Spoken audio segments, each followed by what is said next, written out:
Bagaimana peran Soekarno dan PKI di balik tragedi berdarah gerakan 30 September 1965? Peristiwa gerakan 30 September berawal dari informasi yang dibawa Subhan Rio dari Mesir pada tanggal 15 Mei 1965 tentang adanya isu Dewan Jenderal. Lalu Soekarno menanggapi dengan serius karena bisikan PKI dan Aidit sebagai penasehat.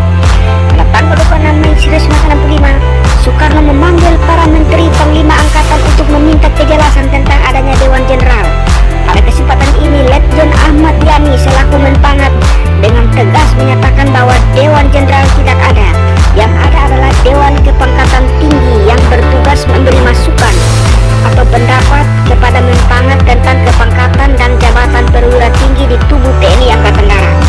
Bahkan Jenderal Nasution juga memastikan bila Dewan Jenderal memang tidak ada.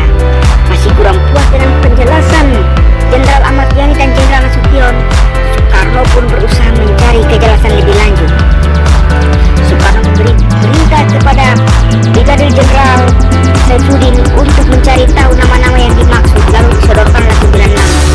Inilah 9 nama yang disodorkan Brigjen Saifuddin, yaitu 1. Jenderal Abdul Haris Nasution selaku Menko Pangat, kemudian Letnan Jenderal Ahmad Yani Menpangat, Maijen R. Suprapto Deputi 2 Menpangat, Maijen M.T. Haryono Deputi 3 Menpangat, Maijen S. Parman Asisten 1 Menpangat Bidang Intelijen, Maijen Jamil Ginting Asisten 2 Menpangat Bidang Operasi, Brigadir Deli Panjaitan Asisten 4 Menpangat Bidang Logistik, Brigjen Goyo Inspektur Kehakiman Angkatan Darat, Brigjen Sukendro Asisten Maijen S. Parman. Akhirnya Soekarno memberi sinyal untuk menindak mereka, tapi bulan berganti bulan tidak ada perkembangan. Lalu atas bisikan PKI, Soekarno menemukan ide yang dianggapnya cemerlang menurut pemikiran para tokoh komunis Lenin, Stalin ataupun Mao Zedong. Lalu Soekarno memberi tender kepada Letkol Untung berdasarkan rekomendasi dari Ditjen Sabu untuk menindak para jenderal. Ditentukanlah tanggal dan dipilih bulan Oktober dengan alasan ingin mensejajarkan diri dengan Soviet dan Cina yang lebih dahulu terkenal dengan revolusi Oktobernya.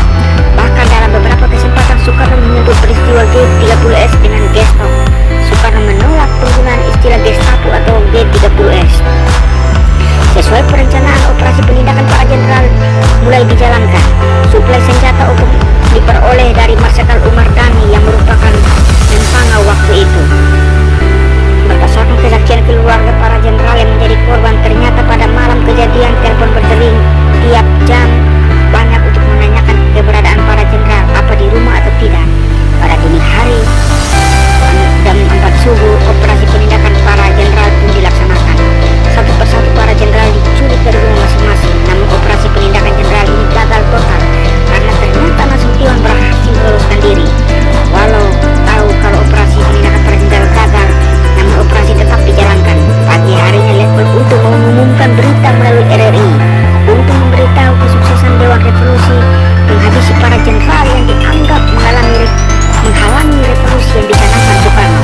Pengumuman ini ternyata mendapat sambutan di berbagai daerah seperti Yogyakarta, di mana Kolonel Kartanso dan Letkol Sugiono diculik dan dibunuh. Bahkan beberapa di daerah para anggota PKI dan simpatisan PKI mulai mendebarkan ancaman yang membuat rakyat menjadi kian ketakutan. Dalam persembunyiannya, Jenderal Nasution mengaku kalau dirinya merasa gampang dalam menentukan siapa kawan dan siapa lawan yang sebenarnya. Akhirnya Nasution memilih Kostrad sebagai tempat berlindung, walau diketahui sebetulnya sebagai benteng pengendali keamanan ibu kota adalah Kodam Jaya. Menjelang sore sekitar pukul 4 lewat, akhirnya Jenderal Nasution masuk ke markas Kostrad. Jenderal Nasution pun memberi perintah kepada Maijen Soeharto untuk mengambil alih komando TNI Angkatan Darat dan